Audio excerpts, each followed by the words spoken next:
Fala meu amigo, fala minha amiga, em especial a você, aluno do primeiro ano do ensino médio regular do estado de Minas Gerais. Eu, professor Matheus, professor de História, mais uma vez venho aqui com vocês para que a gente possa juntos trabalharmos com a resolução do volume 2, módulo 2, da segunda semana do PET, do Plano de Ensino Tutorado, que nos foi disponibilizado pela Secretaria de Educação do Estado de Minas Gerais. Dando continuidade, a temática hoje ela parece muito com a primeira semana, quando a gente vai falar sobre o Novo Mundo, nos relatos de viagem dos navegantes, descobridores e cronistas, mitos e visões. Então a gente continua naquela vibe de tentar entender como que é feita as grandes navegações, como que era descrito, como todo o mito rolava em torno disso. Só que antes de eu começar a falar sobre essa temática, que já despertou o interesse de vocês no nosso primeiro encontro, desse nosso volume 2, eu preciso apresentar para quem não conhece ainda o Projeto Escola Online. O Projeto Escola Online, no qual eu estou inserido e vários outros professores, é um projeto onde você vai encontrar em várias mídias sociais, como é o caso do Twitter, como é o caso do Facebook, aquele que de repente nos acompanha pelo Instagram, onde você tem lá cronograma de atividades, de postagem, entre outras informações. Aqui no YouTube, você vai encontrar os nossos vídeos e muita informação. Tá? Se você ainda não se inscreveu no nosso canal, aproveita, se inscreve. Se possível, vai lá, dá um like, ativa as notificações. Tem agora também uma novidade positiva, moçada. Quer encontrar também no Spotify, você vai encontrar vários podcasts sobre temáticas que são discutidas. Conseguimos concluir para você a nossa plataforma. Quem quiser conhecer, vai lá e acesse www.plataformaescolaonline.com.br.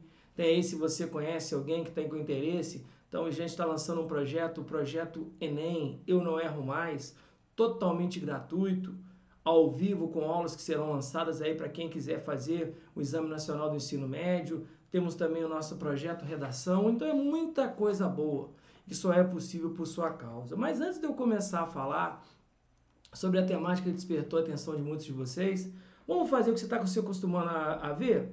Vem comigo, bora lá para a gente poder... Roda a vinheta agora!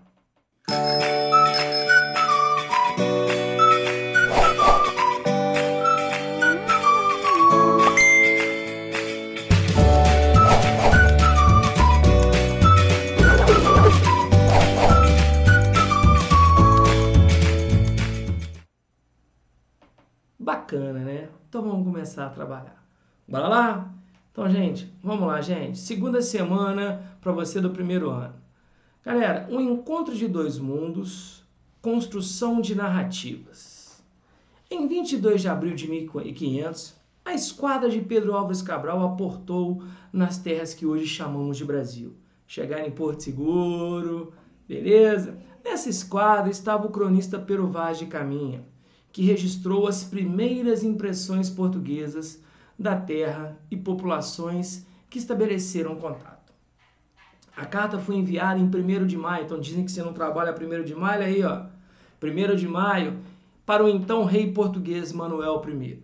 O documento presta contas ao rei português sobre as características da terra recém-achada, então chamada de Pindorama pelos indígenas, e batizada inicialmente como Ilha de Vera Cruz pelos portugueses. Foi o primeiro relato de viagem descrevendo a fauna e a flora nacional. Então repare que através da interpretação do que o Caminho descreve, a gente começa a entender o que era o Brasil. Tá? Vejam que nós temos aqui a ideia, né, do início. Então o primeiro documento, que seria a nossa certidão de nascimento, apesar que é muito discutido, por quê? Para o europeu, o Brasil só nasce depois que o português pisa aqui. Mas a gente sabe que os nativos já estavam aqui há um tempão. No século XVI, além da Carta de Caminha, outros relatos podem ser utilizados para compreender a visão europeia sobre as terras e povos da América. Além de Caminha, temos, nesse período, exemplos de relatos redigidos por Pedro de Magalhães Gandavo, um português, André Tevet e Jean de Lery, franceses. Existem várias semelhanças entre esses relatos que contribuíram para tornar exótica a natureza do Brasil. Porque o fato é, eles se impressionam com a forma dos índios viver. Lembra do nosso primeiro encontro? E se impressionam com a nossa variedade de plantas e animais. Então vamos lá. Leia um trecho sobre a pesquisa de Eduardo Teixeira Akiyama sobre os relatos desses homens sobre as terras brasileiras. Um elemento comum às narrativas dos 4 viajantes analisados vem justamente da herança que receberam dos autores da Antiguidade e Idade Média. Esses últimos costumavam destacar em suas descrições seres fantásticos e elementos extraordinários da natureza, muitas vezes dando-lhes um colorido extra. Lembra que a gente viu no nosso primeiro encontro a ideia do terraplanismo, de monstros, de gigantes? Então isso vem muito ligado àquela mentalidade medieval. A galera aí que já deve ter visto, por exemplo, Hobbit, a galera que viu O Senhor dos Anéis, a galera que viu, por exemplo, Game of Thrones, a própria saga do Harry Potter, questão de bruxos. Então havia muito esse lado mítico na Idade Média. Além desta influência estilística, as narrativas dos viajantes do século XVI apresentavam outros traços importantes, conforme apurou Akiyama. O historiador assinala que as narrativas são obviamente moldadas pela visão de mundo dos autores, bem como pelos interesses tanto deles próprios quanto daqueles aos quais representavam ou serviam. Então, claro, eu vou vender o meu peixe. Se eu estou vindo a mando de uma coroa, se eu venho bancado por Portugal, eu vou escrever, claro, aquilo que o rei de Portugal espera ler. Descrever exuberâncias e exotizar a natureza brasileira era uma forma de animar os sonhos imperialistas dos monarcas, demonstrando a extensão e a variedade dos seus territórios ultramarinos, assim como dar indícios de riqueza das novas terras aos financiadores das viagens. Lembra, como diria Charlie Brown Jr., eu falo tudo aquilo que ela gosta de escutar. Eu tenho que falar no ouvido que o rei escuta, que a terra é boa, tem riqueza, que valeu a pena ele investir na minha navegação. Mais do que uma prestação de contas, era uma forma de cair no gosto dos grandes e ricos senhores, e com isso obter favores e posição de destaque, quando dá volta aos países de origem, o que de fato aconteceu em alguns casos. Então, tipo, se eu vim patrocinado para descobrir novas terras, eu estou dando relato de que, olha, valeu a pena, viu? Então vejam vocês, você tem aquela visão do índio, como é tratado, e esse encontro que a gente chamou de choque civilizatório. Essa visão exótica do território e da população é importante para os europeus, principalmente portugueses e espanhóis, justificar inclusive o processo de exploração das terras e dos trabalhos dos nativos. Em nome da modernização, e olha só galera, e aceitação da fé cristã, então um dos objetivos muito claros pelo europeu, o que é? É trazer a fé católica, que é a fé de Portugal e Espanha, né, países ibéricos. Foi se construindo a ideia de que os recursos dessas terras serviriam ao povo de Deus, ao desenvolvimento da Europa, e que, em troca, os europeus ensinariam o cristianismo a viver sem pecado, se vestir e ter modos. Agora, ninguém pergunta se o índio queria de fato ter esse modo. Claro que as populações nativas resistiram aos avanços exploratórios europeus, mas gradativamente foram sendo vilipendiadas, vencidas e escravizadas. Lembra que eu falei para vocês? Existe um primeiro relato de que quando os europeus chegaram aqui, eu teria cerca de 88 milhões de nativos. Galera, pouco mais de 110 anos depois, desses 88 milhões, eu vou passar a ter apenas 25 milhões. Então, querendo ou não, quando você vê essa imagem, muita gente escreve o Padre Anchieta na ideia da catequese, você percebe claramente aí, gente, qual é a lógica de você catequizar, expandir a fé católica? Querendo ou não, é você conseguir novos fiéis para a igreja, mas você literalmente aculturar o nativo. Mostrar para o mundo que a cultura e que a religião deles não presta, que só vale a religião do dominador. Vejam que você, quando vai rezar, você não reza tipo Tupanós de cada dia nos dai hoje, Jaci Maria cheia de graça, o Senhor é convosco. Por quê? É uma forma de dominação cultural. Beleza? Vamos lá, segue o barco. Então é o seguinte, galera, leia o trecho a seguir. No Brasil, a relação dos habitantes com a terra mudou muito desde o início da colonização. Quem eram os habitantes, galera? Os indígenas. Se antes os indígenas tiravam da terra seu sustento básico por meio da coleta de alimentos, pesca e caça de subsistência, o que é subsistência? Você caça, pesca, aquilo que você precisa. Se eu como 30, eu quero buscar 30, eu não quero buscar 60 para vender. a ideia deles é plantar, produzir o que se consome. Com a chegada dos portugueses, essa relação mudou, passando a ser mais exploratória.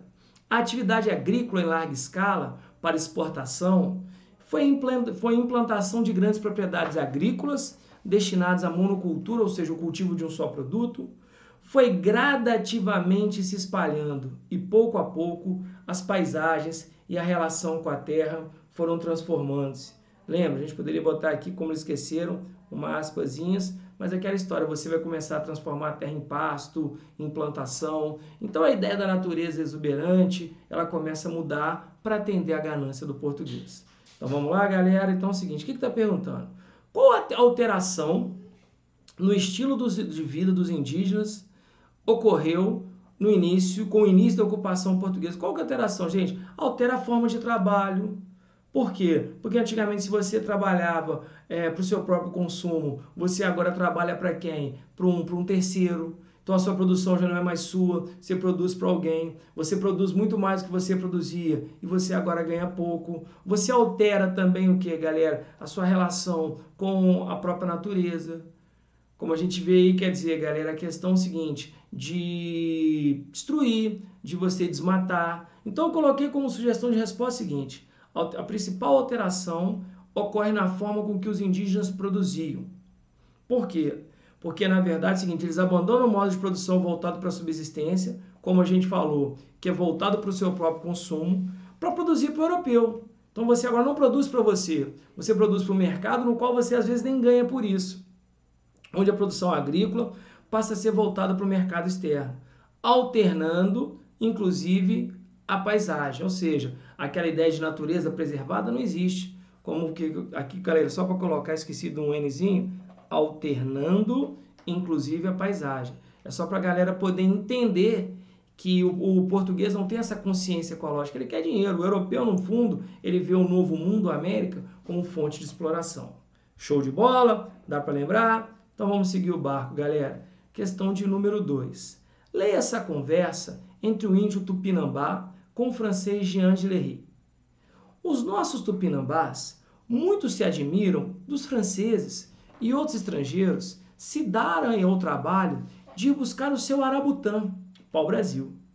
Uma vez, um velho perguntou-me: por que vindes vós, outros, Maíra e Perós, franceses e portugueses, buscar lenha de tão longe para vos aquecer? Não tendes madeira em vossa terra? Respondi que tínhamos, muita, mas não daquela qualidade, e que não a queimávamos, como eles supunham, mas dela extraíamos tinta para tingir, tal qual faziam eles com seus cordões de algodão e suas plumas. Gente, o que eu vou usar para tingir aqui? Galera, vejam justificando a ideia do pau-brasil, né? Que você vai extrair uma tinta de cor avermelhada. Retrucou o velho imediatamente: e porventura, precisais de muito? Sim, respondi-lhe, pois em nosso país existem negociantes que possuem mais panos, facas, tesouras, espelhos e outras mercadorias do que podeis imaginar, e um só deles compra todo o pau-brasil com que muitos navios voltam carregados. Ah, retrucou o selvagem, tu me contas maravilhas, acrescentando depois de bem compreender o que eu lhe dissera? Mas esse homem tão rico, de que me falas, não morre? Sim, disse eu, morre como os outros. Mas os selvagens são grandes discursadores e costumam ir em qualquer assunto até o fim. Por isso, perguntou-me de novo: e quando morre, para quem fica o que deixa? Na verdade, continuou o velho, que como vereis, não era nenhum tolo. Agora vejo que vós outros, maírs, no caso portugueses, sois grandes loucos, pois atravessais o mar e sofreis grandes incômodos, como dizeis quando aqui chegais, e trabalhais para tanto amontoar riqueza, para vossos filhos ou para aqueles que vos sobrevivem? Não será a terra que vos nutriu o suficiente para alimentá-los também? Temos pais, mães e filhos a quem amamos, mas estamos certos de que depois de nossa morte, a terra que nos nutriu também os nutrirá, e por isso descansamos sem maiores cuidados. Galera, esse recado vai para você também. A gente acha que a coisa é só ter, ganhar dinheiro. Galera, olha a forma com que a gente está lidando com a natureza. Seu relato lá de trás, do século XVI. Gente, a natureza está aí, oferecendo. Então vamos cuidar um pouco dela. Vejam quando ele fala que o francês, o europeu é um louco. Por que você quer mais, mais e mais? Para quê? Qual a visão que o indígena tinha dos europeus? Gente, é muito claro. Se você pensar bem, na visão do indígena, o europeu é um tolo. Porque você trabalha, você não vê a família crescer, às vezes é o seguinte, você deixa muita coisa, e às vezes você não aproveita a sua própria vida, a sua própria existência. Então, olha o que eu coloquei como sugestão de resposta, lembrando, é sugestão, para você daí construir a sua. Como o próprio relato descreve, como grandes loucos, pois a ganância buscavam mais e mais riquezas, sem sequer delas poder aproveitar. Às vezes o cara consegue tanta coisa, mas esse fato consegue aproveitar. Na visão dos indígenas, os europeus não têm merecido descanso por querer da terra sempre mais do que ela pode oferecer. E isso acaba por destruí-lo. Então, se você vê a época de aí, está todo mundo falando em uma possível seca. E aí seca indica o quê? Queimadas. Mas, galera, isso nada mais é, olha o que o indígena falava lá atrás, no retrato da má interação homem-natureza. Beleza? Então, olha, o índio falava isso lá atrás e a gente não aprendeu. Mas vamos lá, vamos seguir que uma hora a gente aprende. Galera, então aqui, ó, questão do Unicamp. Olha o que eles estão pegando pesado para vocês, hein? Quando os portugueses começaram a povoar a terra, haviam muitos desses índios pela costa, junto das capitanias. Por que os índios se levantaram contra os portugueses? Ou seja, nem todo índio aceitou de boa a presença do português aqui. Os governadores e capitães, ou seja, o governador-geral e capitães donatários, os destruíram pouco a pouco e mataram muitos deles. Outros fugiram para o sertão. Então, aqueles que não tiveram a paciência de confrontar, falaram, opa, eu vou meter o pé para o sertão, para o interior. E assim ficou a costa despovoada de gentio ao longo das capitanias. Junto delas ficaram alguns índios, em aldeias que são de paz e amigo dos portugueses. Só que eram poucos, porque muitos, de certa forma, acabaram não aceitando. Então vamos lá, galera. Conforme o relato de Pero de Magalhães Gandavo, escrito em 1570, naquela época, vamos lá. Letra A. As aldeias de paz eram aquelas que a catequese jesuítica permitia o sincretismo religioso, como forma de solucionar os conflitos entre indígenas e portugueses. Primeira coisinha. O que ele fala? O que é sincretismo religioso? Galera, os jesuítas aceitavam, o sincretismo é a mistura de crença. Que você misturasse elementos o quê? Da religião indígena, que é o paganismo, com o catolicismo, galera, o texto fala que nem sonhando isso podia acontecer. Letra B. A violência contra os indígenas foi exercida com o intuito de desocupar o litoral e facilitar a circulação do ouro entre as minas e os portos. Primeiro, galera, se eu mato o indígena, se eu desocupo o litoral, quem vai trabalhar para mim? Tá? O escravo, mas no primeiro momento não. A violência é porque o índio está resistindo. E mesmo que nessa época aqui, galera, o ouro, tá? Ele só vai aparecer no Brasil no finalzinho, tá, galera, do século 17. Eu estou falando aqui em meados do século 16. Beleza? Então essa aqui também não está falando isso no texto. A fuga dos indígenas para o interior era uma reação às perseguições feitas pelos portugueses e ocasionou o esvaziamento da costa. Olha lá, outros fugiram para o sertão e assim a costa ficou despovoada. Você falou, opa, isso aqui está de acordo. D. Houve resistência dos indígenas à presença portuguesa, de forma semelhante às descritas por Pero Vaz de Caminha. Para a galera que viu, o Caminha não fala da resistência, ele fala do quê? Da interação. Então, nesse caso aqui, a melhor que nos atende, vejam vocês, gente, acaba sendo o quê? A letra C, de bem certo. Beleza? Bem tranquilo, né? E é bom para a gente também recuperar um pouco a memória indígena, o quanto é importante. Vamos lá? Então, galera, questão de número 4. Leia o trecho a seguir. Por fim, ao analisarmos as primeiras impressões dos europeus diante dos nativos ao longo dos 500 e início dos 600, é notável que elas passaram por consideráveis transformações. Então, eu estou mudando a minha opinião. uma vez que na primeira década da colonização de Caminha e Vespúcio, viram homens e mulheres em Vera Cruz. Em sequência, o escambo, lembra da troca?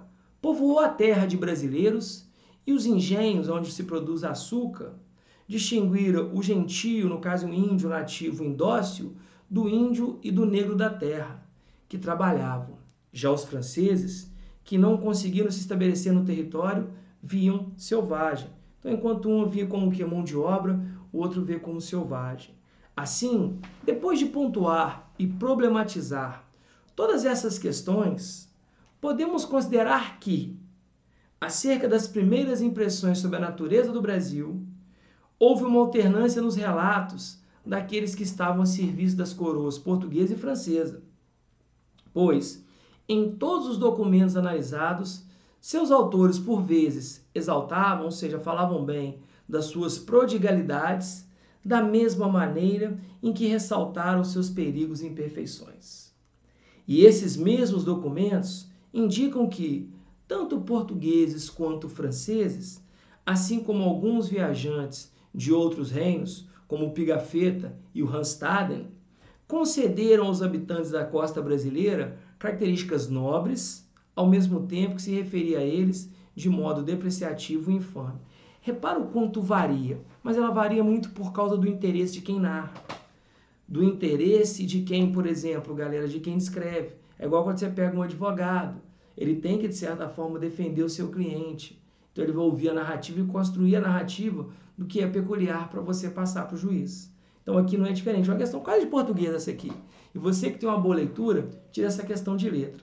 Então vamos lá, galera. O que está pedindo aqui? Como o autor estabelece a mudança de visão sobre o nativo da América? Como que é essa mudança? Primeiro, galera, o que ele deixa claro? Com o passar do tempo, dos anos 500 aos anos 600, você vai conhecendo mais, você vai entendendo, vai tendo uma maior integração. Então eu coloquei aqui, galera, olha só, como sugestão de resposta o seguinte. A mudança de visão ocorre com o passar do tempo pós-descobrimento. Por que eu coloquei pós-descobrimento entre aspas? Porque, galera, para mim, o território já está descoberto pelo indígena, mas o português deixa claro que só vale depois que ele pisa aqui. E principalmente pela variedade de impressões. Você tem a visão do quê? Do português e do espanhol, que de certa forma vê o índio como mão de obra, como aquele que vai produzir. Já o francês, que não tem muita terra, o vê como selvagem, tá? Então repara que ora o indígena ele é tratado como nobre e ao mesmo tempo selvagem.